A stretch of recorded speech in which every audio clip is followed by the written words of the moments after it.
Okay VFX எனக்கு தெரியும், but இது எப்படி பண்றாங்க, என்ன மாதிரி டூல்ஸ் யூஸ் பண்றாங்க, நான் என்ன படிக்கணும்? விஷுவல் எஃபெக்ட்ஸ்ங்கிறது வந்து CG and live action mix ஆகிறது தான் விஷுவல் எஃபெக்ட்ஸ். அசஸ் பண்றது, கிரீன் மேட்ச் எப்படி போடுறது, எந்த மாதிரி பேக்ரவுண்ட் எவ்வளவு ஆங்கிள் வைக்கணும், என்ன லைட்டிங், இதுல எல்லாம் டைரக்டர்ஸ் இன்வால்வ் ஆயிருப்பாங்கல்ல, அங்க வந்து நம்மளோட இன்புட்ஸ் என்னென்ன வேணும்னு சொல்லி அவங்களுக்கு அசஸ் பண்றது. ஓகே, சின்ன வீடியோவா இருக்கட்டும் இல்ல ஒரு மூவியா இருக்கட்டும் எதுவா இருக்கட்டும், அதுக்கு வந்து ஒரு பிளானிங் இல்லாம பண்றது வந்து பட்ஜெட்ல அடி வாங்கும், டைம் கன்சர்ன் ஆகும். செட்ல போயிட்டு ஒவ்வொரு இடத்துக்கும் கேமரா ஆங்கிள் எனக்கு கன்வின்ஸ் ஆகிற மாதிரி வரலன்னு அவங்க போட்டு டைம் வேஸ்ட் பண்ணி பட்ஜெட்டை வேஸ்ட் பண்ணி உட்கார்ந்து பண்றதுக்கு ப்ரீவியஸ்னா ஒரு 2 months உட்கார்ந்து ஒரு 5-6 மெம்பர்ஸ் டீம் வச்சுட்டு கம்ப்ளீட் பண்ணிடுவாங்க மொத்த ஃபிலிம். இப்போ டைரக்டர்ஸுக்கு வந்து விஷுவல் எஃபெக்ட்ஸ் ஐடியா இருந்தாலும் அவங்களுக்கு எப்படி ஒரு விஷுவல் எஃபெக்ட்ஸ் கம்பெனிக்கு இன்புட் கொடுக்குற மாதிரி எப்படி எடுக்கணும்ன்றது தெரியாது. ஒரு ஏலியன் ஷிப் இருக்குது, இல்லைன்னா ஃபியூச்சரிஸ்டிக் கம்ப்யூட்டர்ஸ் இருக்குது, ஒரு டிசைன், இதெல்லாம் வந்து கான்செப்ட் ஆர்ட்டாவே வரைஞ்சிருவாங்க. அப்போ விஎஃப்எக்ஸ் ஸ்டுடியோவோட இன்டராக்ட் பண்ணாம நான் படத்தை எடுத்துட்டு வந்தேன்னா அது பயங்கர பிளண்டர் ஆகும். ஒரு படம் முடிச்சதுக்கு அப்புறமேட்டு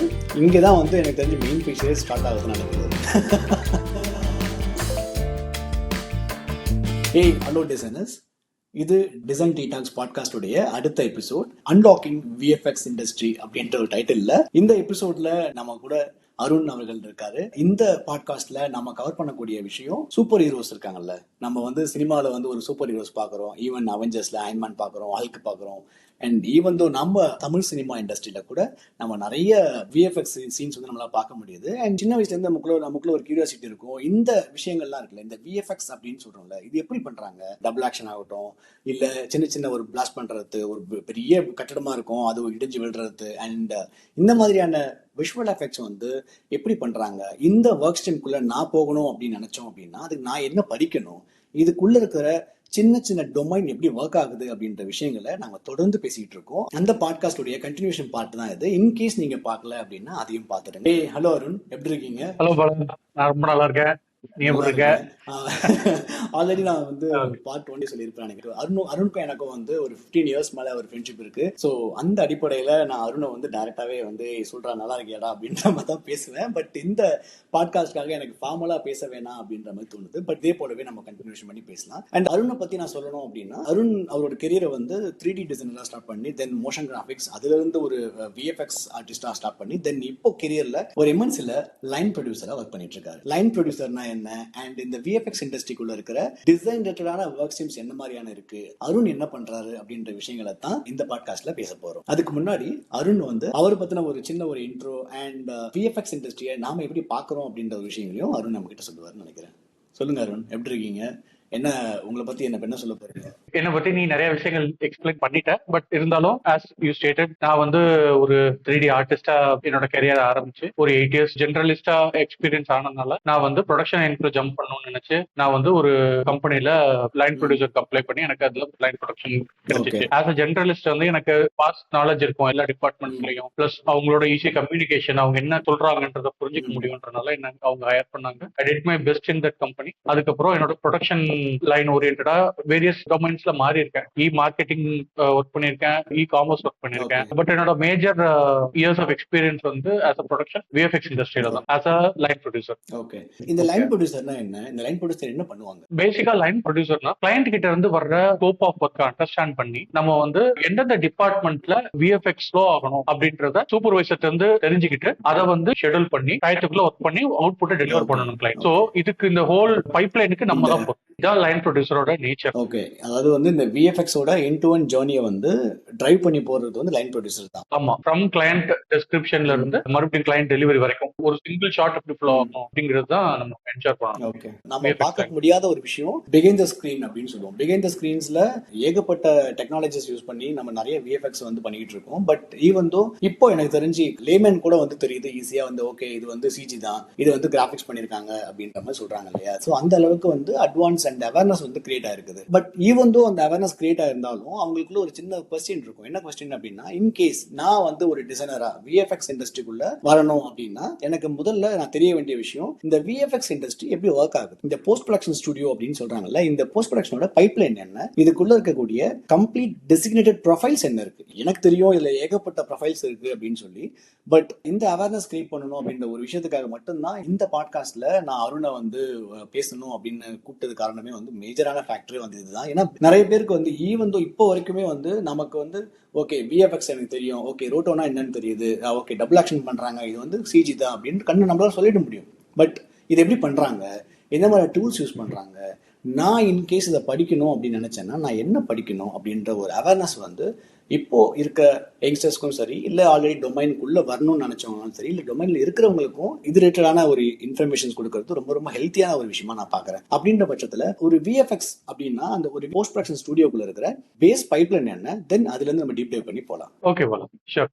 ஃபர்ஸ்ட் விஎஃப்எக்ஸ்னா என்னன்னு சொல்லிடுறேன் ஒரு சிம்பிளான வேர்ட்ஸ்ல. ஒரு அன்இமேஜினபிள் என்விரான்மெண்டா இருக்கட்டும், ஒரு ஹார்ம்ஃபுல் என்விரான்மெண்டா இருக்கட்டும், இல்லைன்னா ஒரு ஹிஸ்டாரிக்கல் என்விரான்மெண்டோ, இல்லைன்னா ஒரு ஃபேண்டசி வேர்ல்டா இருக்கட்டும், இந்த மாதிரி environments plus characters, okay, plus objects எதுவா இருக்கலாம், ஸ்கல்ப்சர்ஸ், இந்த மாதிரி விஷயங்கள் எதுவா இருக்கலாம், இதை வந்து CG and live action mix பண்ணி இந்த அவுட்புட் எடுத்து வர்றது பேர் தான் விஎஃப்எக்ஸ். ஓகே, முக்கியமா அந்த 3 விஷயங்களுக்காக பண்றதுதான். சோ அப்பதான் எனக்கு இங்க ஒரு கொஸ்டின், சாரி இன்டர் பண்றதுக்கு, லைவ் ஆக்ஷனும் பிளஸ் விஷுவல் கிராபிக்ஸ் எலிமெண்ட்டும் உள்ள கொண்டு வரது தான் விஎஃப்எக்ஸ் அப்படின்னா, இப்போ கம்ப்ளீட்டா வந்து ஒரு நம்ம வந்து 3D அனிமேஷன் ஃபிலிம்லாம் பாக்குறோம், அப்ப அது என்ன சொல்லுவோம்? அது 3D அனிமேஷன், அவ்வளவுதான். ஓகே, அது வந்து விஷுவல் எஃபெக்ட்ஸ் வராது. விஷுவல் எஃபெக்ட்ஸ்ல வராது. விஷுவல் எஃபெக்ட்ஸ்ங்கிறது வந்து CG and live action mix ஆகிறது தான் விஷுவல் எஃபெக்ட்ஸ். Okay fine. அப்படின்னா அவெஞ்சர்ஸ்ல வந்து இப்ப நம்ம பாக்குறோம்ல, அப்ப அது வந்து விஷுவல் எஃபெக்ட்ஸ் தான். ஏன்னா அதுல வந்து ரியல் டைம் ஃபுட்டேஜும் இருக்கும், தென் சிஜி ஷீன்ஸுமே இருக்கும் இல்ல? எக்ஸாக்ட்டா. ஒரு லைவ் ஆக்ஷன் ஃபீச்சர் ஃபிலிம் பாக்குறேன்னா அது வந்து ரியல் டைம் ஃபுட்டேஜ் இருக்கும், அதுல சிஜி எலிமெண்ட்ஸ் இன்கார்பரேட் பண்ணிருப்பாங்க, ஒரு ரியலிஸ்டிக் அவுட்புட் கொண்டு வர. ஓகே, சோ இப்போ இது வந்து ஒரு வாஸ்டான ஒர்க் ஃப்ளோ. லாஸ்ட் எபிசோட்ல நம்ம பேசினது ஓவரால் ஃபிலிம் இண்டஸ்ட்ரி பத்தி என்ன ஒர்க் ஃப்ளோன்னு பேசணும் இல்லையா? அதுல எல்லா இடத்துலயுமே இந்த விஎஃப்எக்ஸ் ஓட இன்புட் இருக்கும். From pre production, production, post production, மூணுலயுமே இன்புட் இருக்கும். இந்த 3 பத்தி தான் நம்ம டீப் டைவ் பண்ணி நெக்ஸ்ட் பேச போறோம். சோ பேசிக்கான ஒர்க் ஃப்ளோ எப்படி ஆரம்பிக்குன்னா ப்ரீ ப்ரொடக்ஷன்ல ஆரம்பிக்குது. ப்ரீ ப்ரொடக்ஷன்ல கிளைண்ட்ஸ்க்கு ஏத்த மாதிரி எப்படி ஸ்டோரி போர்ட் பண்றது, எப்படி கேமரா ஆங்கிள் ஷாட்ஸ் ஃபிக்ஸ் பண்றது, அதுக்கப்புறம் ப்ரொடக்ஷன்ல ஆன் செட்ல டைரக்டர்ஸ் ஃபிலிம் பண்ணுவாங்கல்ல, அங்க வந்து அசஸ் பண்றது, கிரீன் மேட்ச் எப்படி போடுறது, எந்த மாதிரி பேக்ரவுண்ட், எவ்வளவு ஆங்கிள் வைக்கணும், என்ன லைட்டிங், இதுல எல்லாம் டைரக்டர்ஸ் இன்வால்வ் ஆயிருப்பாங்கல்ல, அங்க வந்து நம்மளோட இன்புட்ஸ் என்னென்ன வேணும்னு சொல்லி அவங்களுக்கு அசஸ் பண்றது. இது ப்ரொடக்ஷன். ப்ரொடக்ஷன் அப்போ ஒரு சிஜி ஆர்டிஸ்ட் இருப்பாங்க. அதுக்கு அவருக்கு பேரு வந்து on set supervisor, visual effect சூப்பர்வைசரா இருக்கிற அவர் தான் மெயினான ஆளு. சோ இங்க வந்து பட்ஜெட் ஏறக்கூடாது இல்லையா? சோ அதை எப்படி ஈஸியா பண்ணலாம்? இப்போ டைரக்டர்ஸுக்கு வந்து விஷுவல் எஃபெக்ட்ஸ் ஐடியா இருந்தாலும் அவங்களுக்கு எப்படி ஒரு விஷுவல் எஃபெக்ட்ஸ் கம்பெனிக்கு இன்புட் கொடுக்குற மாதிரி எப்படி எடுக்கணும்ன்றது தெரியாது. சோ அவங்களோட கிரியேட்டிவிட்டி கன்ஸ்ட்ரெயின்ட்ஸ் அதை வந்து ஓவர் கம் பண்றதுக்காக விஷுவல் எஃபெக்ட் சூப்பர்வைசரே டைரக்டரோட டைரக்டா ஒர்க் பண்ணுவாரு. அவரோட ஒர்க் பண்ணி சோ இந்த ஆங்கிள் இப்படி வைக்க போறீங்களா, அப்ப எனக்கு இந்த இடத்துல கிரீன் ஸ்கிரீன் போட்டுருங்க. சோ நம்ம இதை டீப் டைவ் பண்ணும்போது இன்னும் எக்ஸ்பிளைன் பண்றேன். இந்த pre production, production and post ப்ரொடக்ஷன்ல என்னென்ன ஸ்டெப்ஸ் இருக்குன்றத நம்ம பேசுவோம். போஸ்ட் ப்ரொடக்ஷன் தான் மேஜரான ஒர்க். சோ இந்த போஸ்ட் ப்ரொடக்ஷனை சப்போர்ட் பண்றதுக்கு தான் நம்ம இந்த 2 ப்ரீ ப்ரொடக்ஷன்லயும் ப்ரொடக்ஷன்லயும் இன்வால்வ் ஆகும். Production okay. அப்போ ப்ரீ ப்ரொடக்ஷன்ல என்ன பண்ணுவாங்க? ப்ரீ ப்ரொடக்ஷன்ல வந்து story board and animatics ready பண்ணுவாங்க. சோ பேசிக்கா ஒரு சின்ன வீடியோவா இருக்கட்டும், இல்ல ஒரு மூவியா இருக்கட்டும், எதுவா இருக்கட்டும், அதுக்கு வந்து ஒரு பிளானிங் இல்லாம பண்றது வந்து பட்ஜெட்ல அடி வாங்கும், டைம் கன்சர்ன் ஆகும். சோ என்ன பண்ணுவாங்கன்னா ஒரு ஸ்டோரி போர்ட் ரெடி பண்ணிடுவாங்க, each and every shot ready பண்ணிடுவாங்க ஸ்டோரி போர்ட் ஆர்டிஸ்ட் வச்சு. சோ அந்த ஸ்டோரி போர்ட் ஆர்டிஸ்டும் வந்து அவரும் விஷுவல் எஃபெக்ட்ஸ் இண்டஸ்ட்ரி தான். சோ அவர் அசஸ் பண்ணுவார், ஒவ்வொரு ஈச் அண்ட் எவ்ரி ஃப்ரேம் கம்ப்யூட்டர்லயே வரைவாங்க. இப்போ ஸ்டோரி போர்ட் ஆர்டிஸ்ட் எல்லாமே கம்ப்யூட்டர்ல வரையறாங்க. அதுக்கப்புறம் நெக்ஸ்ட் ஸ்டெப் ப்ரீ ப்ரொடக்ஷன்ல ப்ரீவிஸ்ன்னு சொல்லுவோம். அந்த ப்ரீவிஸ் பண்றதுனால என்னன்னா ஒவ்வொரு each and every camera angle fix பண்ணுவாங்க. டைரக்டர்ஸ் வந்து எனக்கு பேசிக்கான 3D மாடல்ஸ் வச்சுட்டு ஒரு ரஃப்பான 3D மாடல், ரொம்பலாம் டைம் இன்வெஸ்ட் பண்ணாம ரஃப்பான 3D மாடல்ஸ் எத்தனை கேரக்டர்ஸ் வச்சு எப்படி அதை பண்ணிக்கலாம்னு சொல்லி ப்ரீவியஸே பண்ணிடுவாங்க. என்விரான்மெண்ட் எப்படி இருக்கணும், ஆங்கிள்ஸ் எப்படி இருக்கணும். ஏன்னா இது ஒரு அன்இமேஜினபிள் வேர்ல்டு, இல்லைன்னா ஒரு ஃபேண்டசி வேர்ல்டு, இல்ல ப்ரீ ஹிஸ்டாரிக் வேர்ல்டு அப்படின்னா நம்ம என்ன பண்றது, அதெல்லாம் வந்து கேமரால பார்த்து தான் அவங்களால அவங்களோட கற்பனையை வந்து நிஜமாக்க முடியும். சோ செட்ல போயிட்டு ஒவ்வொரு இடத்துக்கும் கேமரா ஆங்கிள் எனக்கு கன்வின்ஸ் ஆகிற மாதிரி வரலன்னு அவங்க போட்டு டைம் வேஸ்ட் பண்ணி பட்ஜெட்டை வேஸ்ட் பண்ணி உட்கார்ந்து பண்றதுக்கு ப்ரீவியஸ்னு ஒரு 2 months உட்கார்ந்து ஒரு 5-6 மெம்பர்ஸ் டீமை வச்சுட்டு கம்ப்ளீட் பண்ணிடுவாங்க மொத்த ஃபிலிமை. அதுல இருக்கக்கூடிய ப்ராப்ஸ் லிஸ்ட், அந்த எண்ட் டு எண்ட் ப்ரொடக்ஷன் நம்ம எப்படி கொண்டு போறோம் அப்படின்றது வந்து இந்த ப்ரீ ப்ரொடக்ஷன்லயே முடிவு பண்ணிடுவாங்க. என்னென்ன கேமரா ஆங்கிள் பண்ணணும், எவ்வளவு ஃப்ரேம் ரேட் இருக்கணும், கம்ப்ளீட்டா எடுத்து ஒரு சின்ன இதுவா ரெடி பண்ணிடுவாங்க. ஃபிலிமே ரெடி வந்து நம்ம லெவல் டிசைன் சொல்லலாம். லெவல் டிசைன் மாதிரி பண்ணுவாங்களா? கேம்ல லெவல் டிசைன் இருப்பாங்களா? அது மாதிரியா? எனக்கு கேம் லெவல் டிசைனிங்கிறது கொஞ்சம் தான் ஐடியா இருக்கு, அது மாதிரி தான் பண்ணுவாங்கன்னு நினைக்கிறேன். எனக்கு தெரியல, அது பத்தி தெரியல.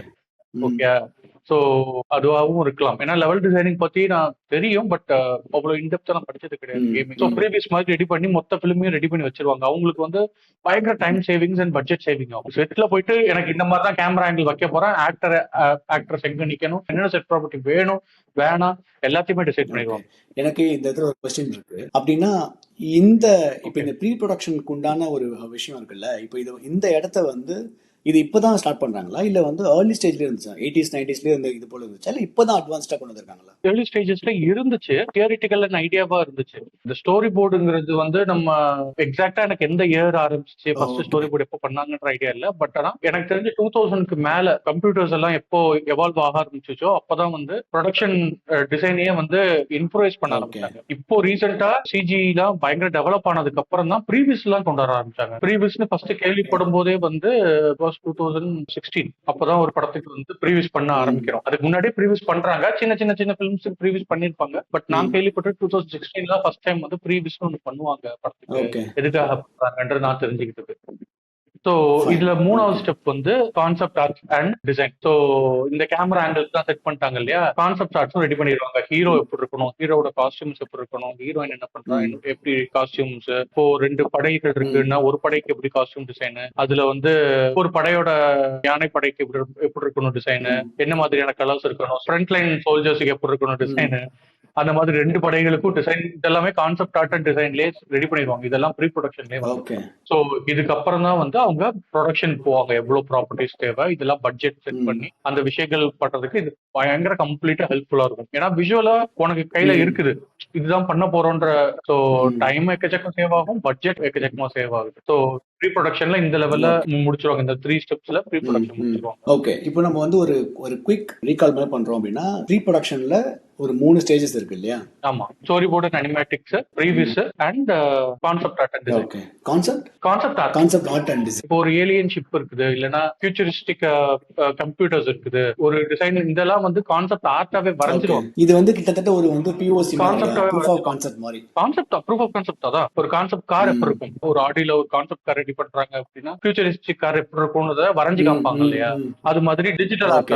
டிசைனர்ஸ் மேஜரான ரோல் இந்த கான்செப்ட் ஆர்ட் அண்ட் டிசைன்ல வந்து பயங்கரமா யூஸ் ஆகும். ஓகே, அப்படின்னா ஒரு சினிமா ப்ரொடக்ஷன் வந்து அவங்க ப்ரீ ப்ரொடக்ஷன் பண்ணும்போதே வந்து போஸ்ட் ப்ரொடக்ஷன் ஸ்டுடியோவோட இன்டராக்ட் பண்ண ஸ்டார்ட் பண்ணுவாங்க, அப்படிதானே? கண்டிப்பா. அதாவது விஎஃப்எக்ஸ்ன்ற கேட்டகரி வரும்போது நம்ம வந்து ஒரு ஃபேண்டசி வேர்ல்டு எடுக்க போறோம், இல்ல ப்ரீ ஹிஸ்டாரிக் ஃபிலிம் எடுக்க போறோம்னா கன்ஃபார்ம்டா எனக்கு தெரியும் அதுல விஎஃப்எக்ஸ் தான் மேஜர் ரோல் பிளே பண்ண போகுதுன்னு. அப்போ விஎஃப்எக்ஸ் ஸ்டுடியோவோட இன்டராக்ட் பண்ணாம நான் படத்தை எடுத்துட்டு வந்தேன்னா அது பயங்கர பிளண்டர் ஆகும். அட்லீஸ்ட் யாராவது ஒரு விஎஃப்எக்ஸ் சூப்பர்வைசரோட அவரோட அசிஸ்டன்ஸோட தான் நான் வந்து ப்ராஜெக்ட்லயே இறங்குவேன் ஆஸ் அ டைரக்டர். ஓகே, அப்ப நம்ம வந்து இப்போ ப்ரீ ப்ரொடக்ஷன் பார்த்துட்டோம். இப்போ வந்து ப்ரொடக்ஷன், அதாவது ஒரு படத்தோட ஷூட்டிங் அப்போ வந்து சிஜியோட டிசைனர்ஸ் வந்து என்ன பண்ணுவாங்க அப்படின்றத இப்ப கவர் பண்ண போறோம், அப்படிதானே? ஆமா, எக்ஸாக்ட்டா. நெக்ஸ்ட் ஸ்டெப் வந்து ப்ரொடக்ஷன். சோ இப்போ ஃபிலிமோட ப்ரொடக்ஷன் ஆரம்பிச்சாச்சு. ஸ்டோரி போர்ட் அண்ட் அனிமேட்டிக்ஸ் நம்ம கையில இருக்கறனால ஒவ்வொரு ஈச் ஷாட் போயிட்டு இருக்கும். சோ இப்போ இந்த ஷார்ட்ஸ் எல்லாம் எடுக்கும்போது ஆஸ் அ விஎஃப்எக்ஸ் சூப்பர்வைசர் என்ன பண்ணுவாங்க அப்படின்னா அந்த செட்ல உள்ள இன்ஃபர்மேஷன்ஸ் எடுக்க ஆரம்பிப்பாங்க. இப்போ அனிமேட்டிக்ஸ்ல ஒரு செட் போட்டுருவாங்க, பட் ஆனா ரியல் செட் கொஞ்சம் டிஃபரெண்டா இருக்கும். அந்த செட் இன்கம்ப்ளீட்டா இருக்கும். ஒரு சின்ன பார்ட் செட் போடுவாங்க, ஒரு இடத்துல கிரீன் மேட் போடுவாங்க, எந்த இடத்த டெவலப் பண்ணணும், ஒரு சின்ன ஆப்ஜெக்ட் இருக்கும். இது எல்லாமே வந்து செட் இருக்குல்ல, அதை வந்து இன்புட்ஸ் எடுப்பாங்க. இது இந்த இன்புட்ஸ் வந்து விஎஃப்எக்ஸ் நம்ம பண்ணுவோம் தெரியுமா, போஸ்ட் ப்ரொடக்ஷன் பண்ணுவோம்ல, அப்ப யூஸ் ஆகும். நான் எக்ஸாம்பிள் சொல்றேன். இப்போ செட்டோட லைடார் எடுத்துக்குவாங்க. ஓகே, லைடார்ங்கிறது ஒரு 3D ஸ்கேன் மாதிரி. அந்த செட் போட்டிருக்காங்கல்ல, அந்த என்விரான்மெண்ட் லைடார் எடுத்துக்குவாங்க. இது வந்து ரெஃபரன்ஸா யூஸ் ஆகும். சின்ன சின்ன ஆப்ஜெக்ட்ஸா இருக்கும். இப்போ ஒரு கார் இருக்குது, அந்த காரை நம்ம வந்து சிஜில பண்ண போறோம் அப்படின்னா காரை வந்து லைடார் ஸ்கேன் எடுத்துக்குவாங்க. அதுக்கப்புறம் ஒரு ஸ்கல்ப்சர் இருக்குது, இல்ல ஒரு ஸ்கல்ப்சர் பிளாஸ்ட் இருக்குது, ஒரு மான்யூமெண்ட் பிளாஸ்ட் இருக்குது அப்படின்னா அந்த மான்யூமெண்ட்டை வந்து 3D ஸ்கேன் எடுத்துக்குவாங்க. சோ அது வந்து ஒரு பேசிக்கான ஹைட் வித் டெப்த் கொடுத்துரும். சோ அது மேல நம்ம மாடல் கிரியேட் பண்றதுக்கு நம்மளுக்கு யூஸ்ஃபுல்லா இருக்கும். ஓகே, நம்ம மாடல் கிரியேட் எப்படினாலும் பண்ண போறோம், அதை வந்து நம்ம மேனுவலா அளக்கிறதுக்கு பதிலா ஒரு 3D ஸ்கேன் மாதிரி எடுத்துறாங்க. அதுக்கு பேர் தான் லைடார் ஸ்கேன். இது இல்லாம செட்டோட லைட்டிங் எடுத்துக்குவாங்க. ஏன் அப்படின்னா நம்ம 3D ஆப்ஜெக்ட் வைக்க போறோம். சோ இந்த 3D ஆப்ஜெக்ட் செட் ஆப்ஜெக்டோட லைட்டிங்க்கு மேட்ச் ஆனாதான் ரியலிஸ்டிக்கா ஃபீல் ஆகும். அப்போ அந்த லைட்டிங்கை வந்து ரெஃபரன்ஸ் எடுத்துக்குவாங்க, கலர் பேலட்ஸ் வச்சு எடுத்துக்குவாங்க. ஒரு ஆள் வந்து கலர் பேலட் பாத்தீங்கன்னா தெரியும், எல்லா கலர்ஸும் ஒரு பிளேட்ல வச்சு இப்படி காமிப்பாங்க. நிறைய கலர்ஸ் இருக்கும், அதுல பிளேட்ல வச்சு காமிச்சு அது ஒரு இமேஜ் எடுத்துக்குவாங்க. ஏன்னா எந்த கலர்ஸ் வந்து எப்படி செட் ஆகுது அப்படிங்கறத போஸ்ட் ப்ரொடக்ஷன்ல யூஸ் பண்றதுக்காக அந்த கலர் பேலட்ஸ் எடுத்துக்குவாங்க. அதுக்கப்புறம் குரோம் பால் எடுத்துக்குவாங்க, HDR இமேஜஸ் கிரியேட் பண்றதுக்காக கிரே பால் எடுத்துக்குவாங்க, லைட்டிங் எப்படி செட் ஆகுது, சிஜி ஆப்ஜெக்ட்ஸ் வந்து எவ்வளவு ரியலிஸ்டிக்கா இதெல்லாம் வந்து ரியலிஸ்டிக்கா கொண்டதுக்காக இந்த ரெஃபரன்ஸ் எல்லாம் எடுத்துக்குவாங்க. நம்ம இதெல்லாம் இல்லாம பண்ணணும்னா பண்ணலாம், பட் மறுபடியும் டைம் வேஸ்ட், பட்ஜெட் ஏறும். இதெல்லாம் இருந்துச்சுன்னா ஈஸியா வந்து நம்ம ஒர்க் அவுட் பண்ணிடலாம். அந்த லைவ் ஃபுட்டேஜோட நம்மளோட சிஜி வந்து மேட்ச் பண்றது ரொம்ப ஈஸியா இருக்கும். ரொம்ப ஈஸியா இருக்கும். அந்த லைவ் ஃபுட்டேஜ் நமக்கு கையில இருக்க ரெஃபரன்ஸ் இருக்கு, சிஜியை மேட்ச் பண்றதுக்கு ரொம்ப ஈஸியா இருக்கும். ஓகே, இது வந்து 3Dக்காக. இதே இது கம்போசிட்டிங்காக என்னென்ன ரெஃபரன்ஸ் எடுப்பாங்க அப்படின்னா, இப்போ ஒரு சீன் எடுத்துட்டாங்க அப்படின்னா ஆக்டர்ஸ் எல்லாம் போயிருவாங்க, அதுக்கப்புறம் அதே ஆங்கிள் வச்சு எம்டி பிளேட்ஸ் எடுத்துக்குவாங்க. எம்டி பிளேட்ஸ்னா யாருமே இருக்க மாட்டாங்க, எம்டி பேக்ரவுண்ட்ஸ் எடுத்துக்குவாங்க. ஏன்னா நம்மளுக்கு இப்போ பெயிண்ட் ஒர்க் வருது, இல்ல ஒரு கம்போசிட்டிங் வருது, இல்ல ஏதாவது ரிமூவ் பண்ண வேண்டியிருக்கு அப்படின்னா அது நம்மளுக்கு எம்டி பிளேட்ஸ் எடுத்துக்கிட்டோம்னா ஈஸி. ஓகே, அதுக்கப்புறம் லேயர்ஸ் நிறைய எடுப்பாங்க. இப்போ வந்து ஒரு ஆக்டர் அண்ட் ஆக்ட்ரஸ் பேசிட்டு இருக்காங்க, பின்னாடி பேக்ரவுண்ட்ல வந்து கிரௌடு வைக்கணும், கிரௌட் மல்டிபிளிகேஷனுக்காக ஒர்க் பண்ண போறோம் அப்படின்னா, ஆனா 10 பேர் தான் இருப்பாங்க. அப்ப அந்த 10 பேரை வந்து வேற வேற இடத்துல நிப்பாட்டி ஒவ்வொரு லேயர் ஃபுட்டேஜஸ் எடுத்துக்குவாங்க. அப்ப என்ன பண்ணலாம்னா இதெல்லாம் தனித்தனி லேயர்ஸா நம்மளுக்கு வந்துரும், ஒரே லேயரா கம்போசிட்டிங் நம்ம பண்ணலாம். இந்த மாதிரி விஷயங்களை அசஸ் பண்றதுக்கு, இந்த லேயர்ஸோட இன்புட் எடுக்கிறதுக்கு தான் வந்து visual effect supervisor on site போவார். So each and every day அவங்க வந்து அவங்களோட டிராவல் பண்ணிக்கிட்டே இருக்கணும். ஓகே, இந்த இடத்துல இப்படி வைங்க, இங்க ட்ராக் மார்க்கர்ஸ் வைங்க, இங்க ஆப்ஜெக்ட்ஸ் 3D ஆப்ஜெக்ட் வரப்போகுதுன்னா இவங்களோட கண் ஆங்கிள் இதெல்லாம் எப்படி செட் பண்றது, இந்த ஹெல்பிங்க்கு இதெல்லாம் முக்கால்வாசி டைரக்டர் பாத்துருவாங்க. பட் எங்கேயாவது நமக்கு தேவையான இன்புட் நம்ம எடுத்துக்கணும்ல, ஏன்னா பின்னாடி நம்ம கஷ்டப்படக்கூடாது அப்படிங்கிறதுக்காக. சோ இதெல்லாம் தான் வந்து ப்ரொடக்ஷன்ல விஷுவல் எஃபெக்ட்ஸ் இண்டஸ்ட்ரியோட இன்புட்ஸ். நம்ம எங்க அங்க இன்வால்வ் ஆகுறோம் அப்படிங்கிறது இதுதான். இது வந்து ஒரு சிம்பிளான. இங்கதான் வந்து எனக்கு தெரிஞ்சு மெயின் பிக்சரே ஸ்டார்ட் ஆகுதுன்னு நினைக்கிறேன். இந்த போஸ்ட் ப்ரொடக்ஷன்ல நம்ம அவுட்புட் எப்படி எடுத்து வர போறோம் அப்படிங்கிறதுக்கு தான் இந்த ப்ரீ ப்ரொடக்ஷன் அண்ட் ப்ரொடக்ஷன்ல வந்து இன்வால்வ் ஆகுறது. மேஜரான ஒர்க் வந்து மேஜரான ஆர்டிஸ்ட் எல்லாருமே ஒர்க் ஆகுறது வந்து இந்த போஸ்ட் ப்ரொடக்ஷன். 3D கிரீச்சர் இருக்கு, ஏலியன் கிரீச்சர் இருக்குன்னா அதோட வாக் சைக்கிளா இருக்கலாம், அந்த மாதிரி விஷயங்கள் எல்லாம் அசெட்ஸா கிரியேட் பண்ணி தனியா வச்சுக்குவாங்க. ஒரு லைவ் என்வரான்மெண்ட்ல நாம ஒரு 3D ஆப்ஜெக்டை கொண்டு வைக்கும் பொழுது இது ரெண்டும் மேட்ச் ஆகுதா, ஓகே பக்காவா இருக்கு அப்படின்ற ஒரு விஷயத்த ஃபைனலைஸ் பண்ற இடம் தான் வந்து லிப் டெவலப்மென்ட். ஆமா, எக்ஸாக்ட்டா. எனக்கு வந்து 3D மாடலா வந்து இல்ல டெக்ஸ்சரா பார்க்கும்போது வந்து அவ்வளவு கன்வின்சிங்கா இருக்காது. பட் எனக்கு ஷார்ட்ல எப்படி இந்த கிரீச்சர் இருக்க போகுதுன்னு எனக்கு முதல்ல தெரிஞ்சிடும். இதுதான் வந்து ஃபைனல் அவுட்புட் வெளில போகுது. விஎஃப்எக்ஸ் சூப்பர்வைசரும் விஎஃப்எக்ஸ் ப்ரொடியூசரும் உட்காந்து முதல்ல பட்ஜெட் போடுவாங்கன்னு, அந்த பட்ஜெட்டை வந்து மேண்டேஸா கொடுத்துருவாங்க. இந்த வேலைக்கு 2 நாள் தான் ஒர்க் அப்படின்னு சொல்லுவாங்க. ஸோ அந்த வேலை 2 நாள்ல முடியணும். இது தனி கிரியேட்டிவிட்டி, இது வந்து ஷார்ட் ப்ரொடக்ஷன் ஓரியன்டேஷன். அதனால அவங்க 2 பேரும் மிங்கிள் ஆகும். ஷார்ட் ப்ரொடக்ஷன் எல்லாம் பண்ணதுக்கு அப்புறம் தான் பார்க்கணும்னு அவசியம் இல்லை. ஈச் அண்ட் எவ்ரி டிபார்ட்மெண்ட், அந்த டிபார்ட்மெண்ட்டுக்கு அப்புறம் ஆர்டிஸ்ட் போட்டீங்கன்னா அந்த ஆர்டிஸ்ட். சரிடா, எனக்கு இந்த போஸ்ட் ப்ரொடக்ஷன் ஸ்கூல்ல எப்படி ஒர்க் பண்றது இது எல்லாமே எனக்கு தெரிஞ்சிடுச்சு. பட் நான் என்ன படிக்கணும் இந்த விஷயத்த முதல்ல சொல்லிடுறேன், அதுக்கப்புறம் உனக்கு இன்னும் புரியுது நினைக்கிறேன். Okay, it's a vast department.